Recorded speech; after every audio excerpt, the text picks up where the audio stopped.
La région poursuit son cap budgétaire. Après les 82 millions d'euros d'économies en 2025, le Conseil régional a voté ce jeudi son budget primitif pour 2026.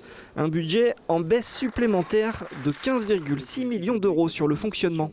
Chaque euro doit être utile, chaque dispositif doit être interrogé et l'atteinte des objectifs vérifiés. Sur le plan des investissements, le budget est globalement identique à l'an dernier, avec 510 millions d'euros investis, sans augmentation d'impôts. Ni pour les ménages, ni pour les entreprises.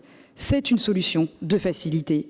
Alors pour financer ces investissements, la région va recourir à l'emprunt. 37% du total du montant prévu pour les investissements seront empruntés. Depuis que Christelle Morancet est présidente de région, la dette a explosé de 35%. Oui, il faut assumer qu'on mette à contribution certains acteurs parce que c'est au profit de l'intérêt général. La majorité, elle, assume ses choix politiques. Moi, ce que j'entends depuis ce matin, c'est taxer, taxer, taxer, plus d'impôts, plus d'impôts, plus d'impôts.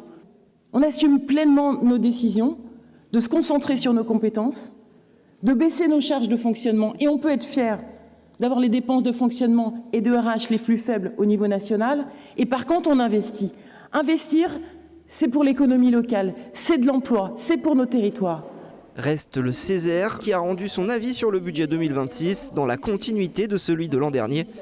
Il regrette le manque d'évaluation des coupes budgétaires. Là, on est en train de remettre en question certaines associations qui existent presque de manière centenaire. Enfin, on en a des plus vieilles que ça, même en région Pays de la Loire. Qu'est-ce qu'on veut garder de cette politique en dehors d'une politique qui veut investir que sur l'entreprise ?